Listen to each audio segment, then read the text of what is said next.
नमस्ते दोस्तों, मैं लिली और आप देख रहे हैं EDU स्पार्क। इस वीडियो में हम जानने वाले हैं कि विदेश मंत्री एस जयशंकर अमेरिका की यूसाइड को लेकर चिंतित क्यों हैं। तो चलिए वीडियो शुरू करते हैं, लेकिन उससे पहले मेरे YouTube चैनल को लाइक, शेयर और सब्सक्राइब करना न भूलें।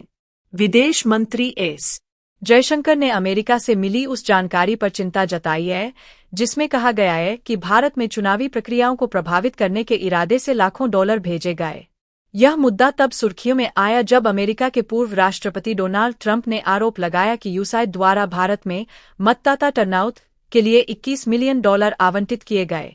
दिल्ली विश्वविद्यालय साहित्य महोत्सव में बोलते हुए जयशंकर ने बताया कि सुरक्षा खतरों का स्वरूप अब बदल गया है। उन्होंने कहा कि लोगों को बिना घर से बाहर निकले भी प्रभावित किया जा सकता है, क्योंकि उनके विचार, नैरेटिव, मनोबल और सहीदलत की समझ रोजमर्रा की डिजिटल सामग्री के माध्यम से बनाई जाती है। जयशंकर ने NDTV की रिपोर्ट के अनुसार कहा, आपकी सुरक्षा बिना घर से बाहर निकले भी खतरे में आ सकती है, क्योंकि आपके विचार, प्रभाव, नैरेटिव, मनोबल और सहीदलत की समझ आपके फोन पर मिलने वाली जानकारी और तस्वीरों से प्रभावित होती है। उन्होंने आगे कहा, ट्रंप प्रशासन के कुछ लोगों द्वारा कुछ जानकारी सार्वजनिक की गई है और निश्चित रूप से यह चिंता का विषय है। जयशंकर ने कहा कि यह संकेत मिलता है कि कुछ गतिविधियां एक विशेष नैरेटिव या दृष्टिकोण को बढ़ावा देने के उद्देश्य से की जा रही है। सरकार इसकी जांच कर रही है क्योंकि ऐसी संस्थाओं को अपनी गतिविधियों की रिपोर्ट देने की जरूरत होती है। उन्होंने कहा, मेरा मानना है कि तथ्य जल्द ही सामने आ जाएंगे। वे राष्ट्रपति ट्रंप द्वारा किए गए उस खुलासे की ओर इशारा कर रहे थे जिसमें कहा गया था कि अमेरिकी सरकार के दक्षता विभाग डोज ने अमेरिकी करदाताओं के पैसे से चलने वाली रद्द की गई पहलों की सूची जारी की, जिसमें भारत में मतदाता टर्नआउट के लिए $21 मिलियन का उल्लेख था। जयशंकर ने कहा, यूसाइड को ऐतिहासिक रूप से भारत में काम करने की अनुमति दी गई थी, लेकिन यह सद्भावनापूर्ण कार्यों के लिए था। अब अमेरिका से जो सुझाव आ रहे हैं वे यह संकेत देते हैं कि कुछ गतिविधियां दुर्भावनापूर्ण हो सकती है, इसलिए यह निश्चित रूप से जांच का विषय बनता है।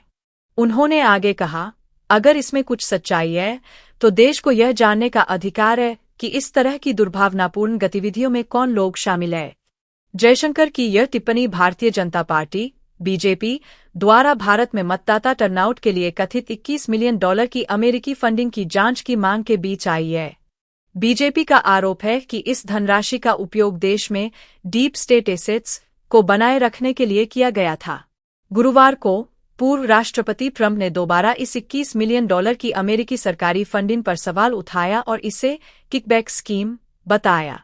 इस बीच प्रवर्तन निदेशालय एड और अन्य सुरक्षा व वित्तीय एजेंसियों ने उन भारतीय संगठनों और व्यक्तियों की पहचान करने की प्रक्रिया शुरू कर दी है जो यूसाइड की अब रद्द हो चुकी इस फंडिंग के लिए बिचौलियों के रूप में काम कर रहे थे। IANS की रिपोर्ट के अनुसार इस फंडिंग का उद्देश्य भारत में मतदाता टर्नआउट को प्रभावित करना था।